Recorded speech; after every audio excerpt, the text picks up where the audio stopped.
Ancient civilizations the world over believed Earth to be the flat, immovable center of the universe, around which the heavens revolved daily cycles in perfect circles. This stable geocentric universe, proven true by experience and experiments, which reigned undisputed for thousands of years, adequately explaining all earthly and celestial phenomena, was violently uprooted, spun around, and sent flying through infinite space by a cabal of sun-worshipping theoretical astronomers. Early Masonic magicians like Copernicus, Kepler, Galileo, and Newton, along with their modern Masonic astronaut counterparts like Armstrong, Aldrin, and Collins, hand in hand with NASA and world Freemasonry, have pulled off the greatest hoax, propagated the most phenomenal lie, and perpetuated the most complete indoctrination in history. Over the course of 500 years, using everything from books, magazines, and television to computer-generated imaging, a multi-generational conspiracy has succeeded in the minds of the masses to pick up the fixed Earth, shape it into a ball, spin it in circles, and throw it around the sun. In schools where every professor's desk is adorned with a spinning Earth globe, we are lectured on the heliocentric theory of the universe, shown images of ball planets, and videos of men suspended in space. The illusion created, connivingly convincing, has entranced the world's population into blindly believing a maleficent myth. The greatest cover-up of all time, NASA and Freemasonry's biggest secret, is that we are living on a plane, not a planet, that Earth is the flat, stationary center of the universe. Lady Blunt wrote, "We are told that though the Earth has the appearance of being a vast plain with the sun moving high above and over the Earth, that what we see is a deception, it is an optical illusion, for it is not the sun that moves, but the Earth, with the sea and all that in them is, in the form of a globe, whizzing with terrific rapidity round the sun, located millions of miles away, its mean distance being assumed to be 91 millions of miles, and that the Earth travels at a rate of 68,000 miles an hour, or 19 miles every second." Alan Daves said, "If the government or NASA had said to you that the Earth is stationary, imagine that. And then imagine we are trying to convince people that no, it's not stationary. It's moving forward at 32 times rifle bullet speed and spinning at 1,000 miles per hour. We would be laughed at. We would have so many people telling us, 'You are crazy. The Earth's not moving.' We would be ridiculed for having no scientific backing for this convoluted moving Earth theory. And not only that, but then people would say, 'Oh, then how do you explain a fixed calm atmosphere and the sun's observable movement? How do you explain that?' Imagine saying to people, 'No, the atmosphere is moving also, but is somehow magically velcroed to the moving Earth. The reason is not simply because the Earth is stationary.' So, what we are actually doing is what makes sense. We are saying that the moving Earth theory is nonsense. The stationary Earth theory makes sense, and we are being ridiculed. You've got to picture it being the other way around to realize just how ridiculous this situation is. This theory from the government and NASA that the Earth is rotating and orbiting and leaning over and wobbling is absolute nonsense, and yet people are clinging to it tightly, like a teddy bear. They just can't bring themselves to face the possibility that the Earth is stationary, though all the evidence shows it. We feel no movement. The atmosphere hasn't been blown away. We see the sun move from east to west. Everything can be explained by a motionless Earth without bringing in all these assumptions to cover up previous assumptions gone bad. If the Earth were truly a spinning ball orbiting the sun, there are several tests and experiments which could be and have been conducted to prove or disprove the veracity of such a claim. For example, Danish astronomer Tycho Brahe famously argued against the heliocentric theory in his time, positing that if the Earth revolved in an orbit around the Sun, the change in relative position of the stars after 6 months of orbital motion could not fail to be seen. He argued that the stars should seem to separate as we approach and come together as we recede. In actual fact, however, almost 200 million miles of supposed orbit around the Sun, and not a single inch of parallax can be detected in the stars. Thomas Winship wrote, "If the Earth is at a given point in space on, say, January 1st, and according to present-day science at a distance of 190 million miles from that point 6 months afterwards, it follows that the relative position and directions of the stars will have greatly changed, however small the angle of parallax may be. That this great change is nowhere apparent and has never been observed incontestably proves that the Earth is at rest, that it does not move in an orbit round the Sun." Samuel Rowbotham wrote, "Take 2 carefully bored metallic tubes, not less than 6 feet in length, and place them 1 yard asunder on the opposite sides of a wooden frame or a solid block of wood or stone. So adjust them that their centers of axes of vision shall be perfectly parallel to each other. Now direct them to the plane of some notable fixed star a few seconds previous to its meridian time. Let an observer be stationed at each tube, and the moment the star appears in the first tube, let a loud knock or other signal be given, to be repeated by the observer at the second tube when he first sees the same star. A distinct period of time will elapse between the signals given. The signals will follow each other in very rapid succession, but still the time between is sufficient to show that the same star is not visible at the same moment by 2 parallel lines of sight when only 1 yard asunder. A slight inclination of the second tube towards the first tube would be required for the star to be seen through both tubes at the same instant. Let the tubes remain in their position for 6 months, at the end of which time the same observation or experiment will produce the same results. The star will be visible at the same meridian time, without the slightest alteration being required in the direction of the tubes, from which it is concluded that if the Earth had moved 1 single yard in an orbit through space, there would at least be observed the slight inclination of the tube, which the difference in position of 1 yard had previously required. But as no such difference in the direction of the tube is required, the conclusion is unavoidable, that in 6 months a given meridian upon the Earth's surface does not move a single yard, and therefore that the Earth has not the slightest degree of orbital motion. When Tycho Brahe demonstrated that after 190 million miles of supposed orbit around the Sun, not a single inch of parallax could be detected, desperate heliocentrists, instead of conceding, doubled down, claiming the stars were all actually trillions upon trillions of miles away from us, so distant that no appreciable parallax could ever be detected. This convenient explanation, which heliocentrists have clung to for centuries, has proven satisfactory to silence the uninquisitive minds of the masses, but still fails to adequately address many observable phenomena, such as our wildly implausible synchronization with Polaris. William Carpenter wrote, "The idea that the Earth, if it were a globe, could possibly move in an orbit of hundreds of millions of miles with such exactitude that the crosshairs in a telescope fixed on its surface would appear to glide gently over a star millions of miles away, is simply monstrous, whereas with a fixed telescope it matters not the distance of the stars, though we suppose them to be as far off as the astronomer supposes them to be, for, as Mr. Richard Proctor himself says, the further away they are, the less they will seem to shift. Why in the name of common sense should observers have to fix their telescopes on solid stone bases so that they should not move a hair's breadth, if the Earth on which they fix them moves at the rate of 19 miles in a second? Indeed, to believe that Mr. Proctor's mass of 6,000 million tons is rolling, surging, flying, darting on through space forever, with a velocity compared with which a shot from a cannon is a very slow coach, with such unerring accuracy that a telescope fixed on granite pillars in an observatory will not enable a lynx-eyed astronomer to detect a variation in its onward motion of the 1,000th part of a hair's breadth, is to conceive a miracle compared with which all the miracles on record put together would sink into utter insignificance. Captain R.J. Morrison, the late compiler of Zadkiel's Almanac, says, "We declare that this motion is all mere bosh, and that the arguments which uphold it are, when examined with an eye that seeks for truth, mere nonsense and childish absurdity."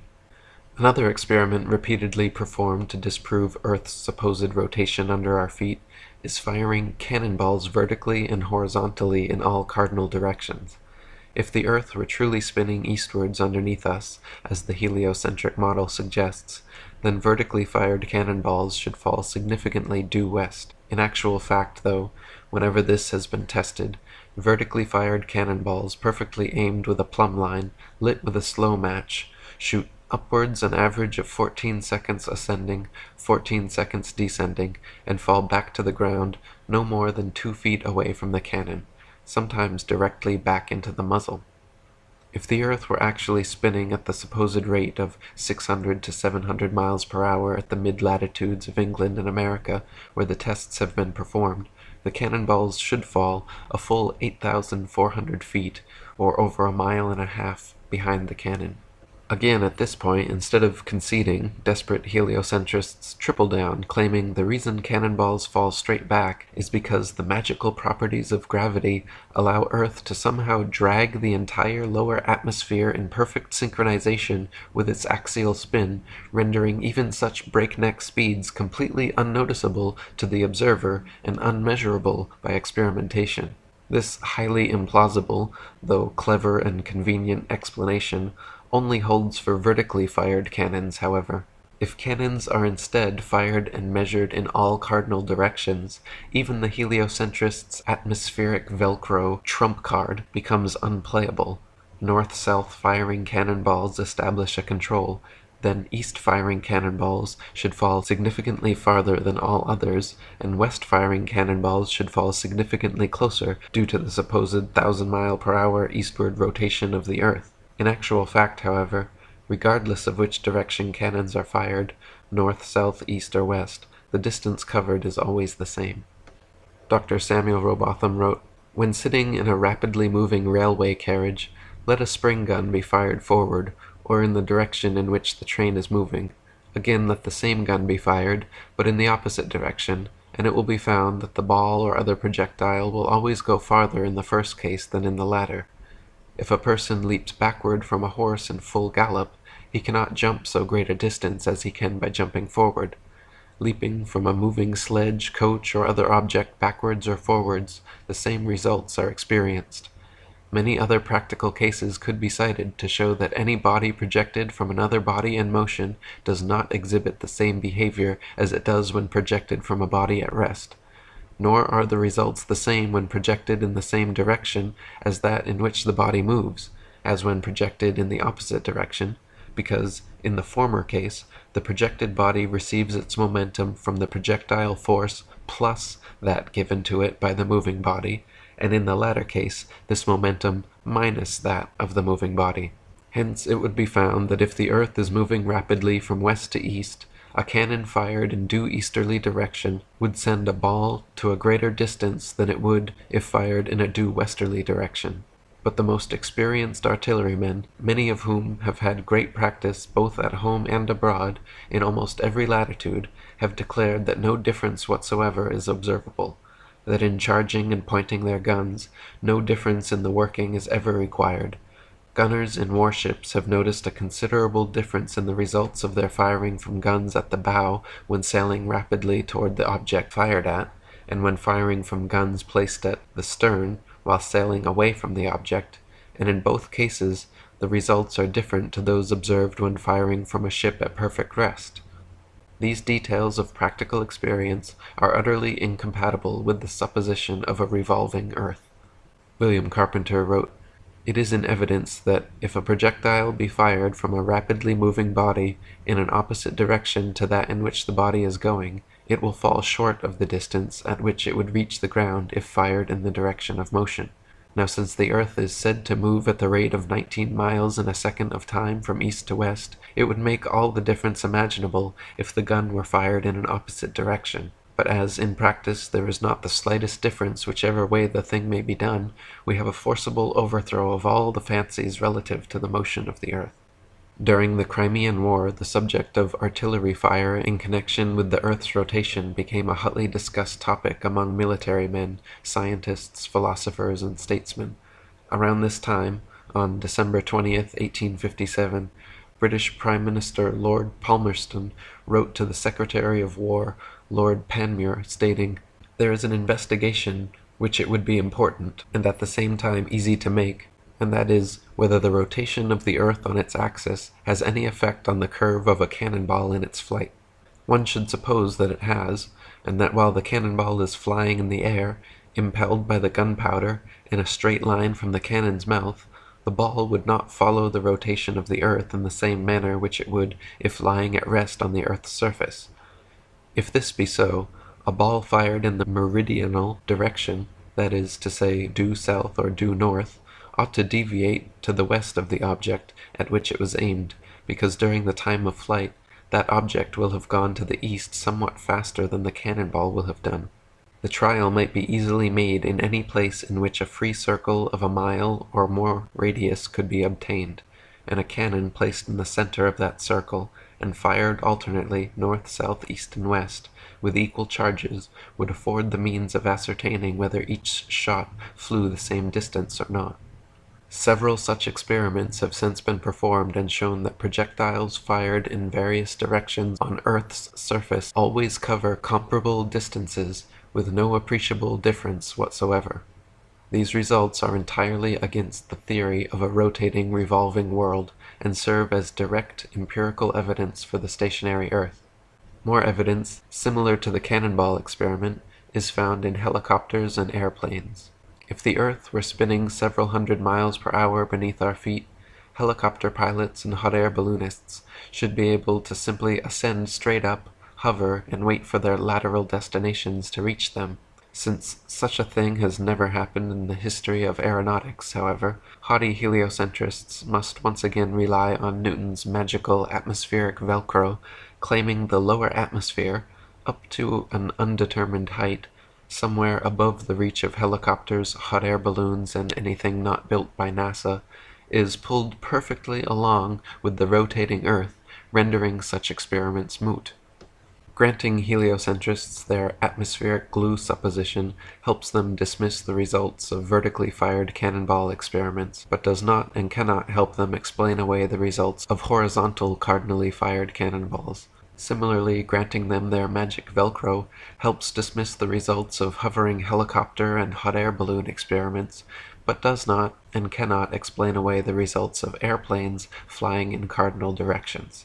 For instance, if both the Earth and its lower atmosphere are supposedly rotating together eastwards 1,038 miles per hour at the equator, then airplane pilots would need to make an extra 1,038 mile per hour compensation acceleration when flying westwards. North and southbound pilots would by necessity have to set diagonal courses to compensate. Since no such compensations are ever necessary, except in the imaginations of astronomers, it follows that the Earth does not move. Gabrielle Henriette wrote, "If flying had been invented at the time of Copernicus, there is no doubt that he would have soon realized that his contention regarding the rotation of the Earth was wrong, on account of the relation existing between the speed of an aircraft and that of the Earth's rotation. The distance covered by an aircraft would be reduced or increased by the speed of the rotation according to whether such aircraft traveled in the same direction or against it. Thus, if the Earth rotates, as it is said, at 1,000 miles an hour, and a plane flies in the same direction at only 500 miles, it is obvious that its place of destination will be farther removed every minute.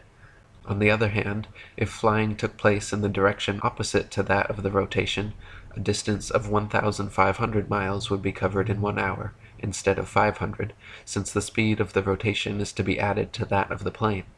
It could also be pointed out that such a flying speed of 1,000 miles an hour, which is supposed to be that of the Earth's rotation, has recently been achieved, so that an aircraft flying at this rate in the same direction as that of the rotation could not cover any ground at all. It would remain suspended in mid-air over the spot from which it took off. Since both speeds are equal, there would, in addition, be no need to fly from one place to another situated on the same latitude. The aircraft could just rise and wait for the desired country to arrive in the ordinary course of the rotation, and then land. The heliocentric theory, literally flying in the face of direct observation, experimental evidence, and common sense, maintains that the ball Earth is spinning around its axis at 1,000 miles per hour, revolving around the Sun at 67,000 miles per hour, while the entire solar system rotates around the Milky Way galaxy at 500,000 miles per hour, and the Milky Way speeds through the ever-expanding universe at over 670 million miles per hour, yet no one in history has ever felt a thing. We can feel the slightest breeze on a summer's day, but never one iota of air displacement from these incredible speeds. Heliocentrists claim with a straight face that their ball Earth spins at a constant velocity, dragging the atmosphere in such a manner as to perfectly cancel all centrifugal, gravitational, and inertial forces, so we do not feel the tiniest bit of motion, perturbation, wind, or air resistance. Such backpedaling, damage control, reverse-engineered explanations certainly stretch the limits of credibility in the imagination, leaving much to be desired by discerning minds. David Wardlaw Scott wrote, "Dear reader, do you feel the motion? I trow not, for if you did, you would not so quietly be reading my book. I doubt not you have been, like myself, on a railway platform when an express train rushed wildly past at the rate of 65 miles per hour, when the concussion of the air almost knocked you down. But how much more terrible would be the shock of the Earth's calculated motion 1,000 times faster than the speed of the railway express." Thomas Winship wrote, "Let imagination picture to the mind what force air would have which was set in motion by a spherical body of 8,000 miles in diameter, which in 1 hour was spinning round 1,000 miles per hour, rushing through space at 65,000 miles per hour, and gyrating across the heavens. Then let conjecture endeavor to discover whether the inhabitants on such a globe could keep their hair on. If the earth globe rotates on its axis at the terrific rate of 1,000 miles per hour, such an immense mass would of necessity cause a tremendous rush of wind in the space it occupied.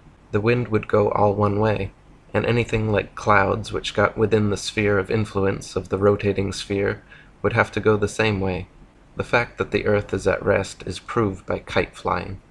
If the earth and atmosphere are constantly revolving eastwards at 1,000 miles per hour, how is it that clouds, wind, and weather patterns casually and unpredictably go every which way, often traveling in opposing directions simultaneously? Why can we feel the slightest westward breeze, but not the earth's incredible supposed 1,000 mile per hour eastward spin? And how is it that the magic velcro of gravity is strong enough to drag miles of Earth's atmosphere along, but weak enough to allow little bugs, birds, clouds, and planes to travel freely unabated in any direction? David Wardlaw Scott wrote, "What about the lark which at early morn soars aloft, trilling its lays of luscious melody? Why was it not swept away in the tumultuous atmosphere? But it still continues singing in happy ignorance of any commotion in the heavens. Who has not noticed on a calm summer day the thistledown floating listlessly in the air, and the smoke ascending straight as an arrow from the peasant's cottage? Would not such light things as thistledown and smoke have to obey the impulse and go with the earth also? But they do not." Dr. Samuel Robotham wrote, "If the atmosphere rushes forward from west to east continually, we are again obliged to conclude that whatever floats or is suspended in it at any altitude must of necessity partake of its eastward motion. A piece of cork or any other body floating in still water will be motionless, but let the water be put in motion in any direction whatever, and the floating bodies will move with it, in the same direction and with the same velocity. Let the experiment be tried in every possible way, and these results will invariably follow. Hence, if the earth's atmosphere is in constant motion from west to east, all the different strata which are known to exist in it, and all the various kinds of clouds and vapors which float in it, must of mechanical necessity move rapidly eastwards. But what is the fact? If we fix upon any star as a standard or datum outside the visible atmosphere, we may sometimes observe a stratum of clouds going for hours together in a direction the very opposite to that in which the earth is supposed to be moving. Not only may a stratum of clouds be seen moving rapidly from east to west, but at the same moment other strata may often be seen moving from north to south, or from south to north. It is a fact well known to aeronauts that several strata of atmospheric air are often moving in as many different directions at the same time. On almost any moonlit and cloudy night, different strata may be seen not only moving in different directions, but, at the same time, moving with different velocities, some floating past the face of the moon rapidly and uniformly, and others passing gently along, sometimes becoming stationary, then starting fitfully into motion, and often standing still for minutes together. In his book South Sea Voyages, Arctic and Antarctic explorer Sir James Clark Ross described his experience on the night of November 27, 1839, and his conclusion that the Earth must be motionless. The sky being very clear, the planet Venus was seen near the zenith, notwithstanding the brightness of the meridian sun. It enabled us to observe the higher stratum of clouds to be moving in an exactly opposite direction to that of the wind, a circumstance which is frequently recorded in our meteorological journal, both in the northeast and southeast trades, and has also been observed by former voyagers. Captain Basil Hall witnessed it from the summit of the Peak of Teneriffe, and Count Strzelecki, on ascending the volcanic mountain of Kyrenia, in Oahe, reached at 4,000 feet, an elevation above that of the trade wind, and experienced the influence of an opposite current of air of a different hygrometric and thermometric condition. Count Strzelecki further informed me of the following seemingly anomalous circumstance: that at the height of 6,000 feet he found the current of air blowing at right angles to both the lower strata, also of a different hydrometric and thermometric condition, but warmer than the inner stratum. Such a state of the atmosphere is compatible only with the fact which other evidence has demonstrated, that the earth is at rest. William Carpenter wrote, "It is a well-known fact that clouds are continually seen moving in all manner of direction. Yes, and frequently in different directions at the same time, from west to east being as frequent a direction as any other. Now if the earth were a globe revolving through space west to east at a rate of 19 miles in a second, the clouds appearing to us to move towards the east would have to move quicker than 19 miles in a second to be thus seen, whilst those which appear to be moving in the opposite direction would have no necessity to be moving at all, since the motion of the earth would be more than sufficient to cause that appearance.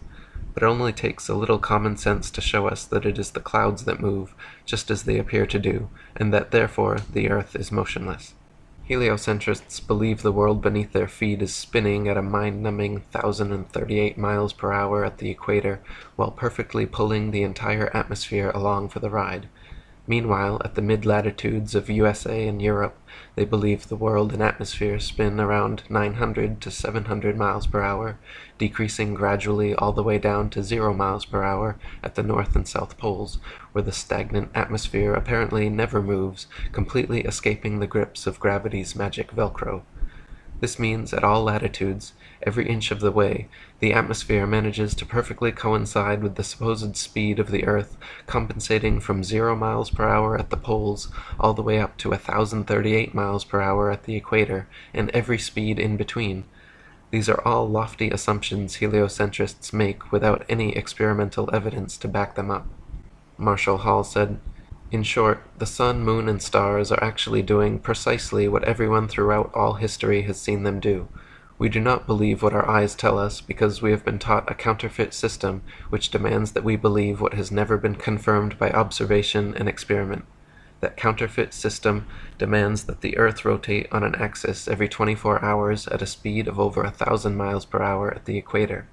No one has ever seen or felt such movement, nor seen or felt the 67,000 mile per hour speed of the Earth's alleged orbit around the Sun, or its 500,000 mile per hour alleged speed around a galaxy, or its retreat from an alleged Big Bang at over 670 million miles per hour. Remember, no experiment has ever shown the Earth to be moving. Add to that the fact that the alleged rotational speed we've all been taught as scientific fact must decrease every inch or mile one goes north or south of the equator, and it becomes readily apparent that such things as accurate as aerial bombing in World War II down a chimney from 25,000 feet with a plane going any direction at high speed would have been impossible if calculated on an Earth moving below at several hundred miles per hour and changing constantly with the latitude.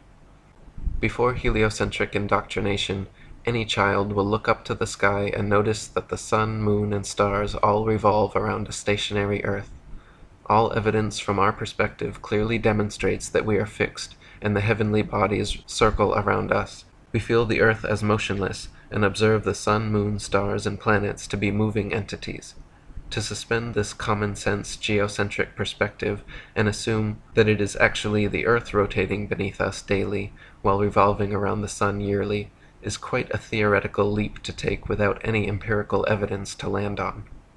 Alan Daves said, "Ignorant folk think that such minority opinions as geocentrism are conspiracy theories. There is a real conspiracy for sure, but the sad thing is it is mostly a conspiracy of willful and apathetic ignorance for numerous reasons. The very people who would call geocentrists quack conspiracy theorists are either themselves completely ignorant of even modern cosmological axioms and principles of gravitation and mechanics, or they are just playing stupid, hoping no one will notice or call their bluff. What's even more hilarious is the fact that even folk like Stephen Hawking and a few intellectually honest physicists and cosmologists who would read what we are saying and are capable of understanding it know that what we have been saying is absolutely true. Not only do they admit that, but even snicker about it to each other. But they won't dare to address that too openly with the dumb, ignorant masses. Best not to confuse the common folk with unnecessary information and facts. Even more sad are all the others out there who don't have a clue what I'm saying here and shake their heads, thinking they know something about physics that tells them that the Earth moves. If only they studied the textbooks and peer-reviewed papers a little closer, they would realize just how absolutely ignorant with a capital I that argument really is.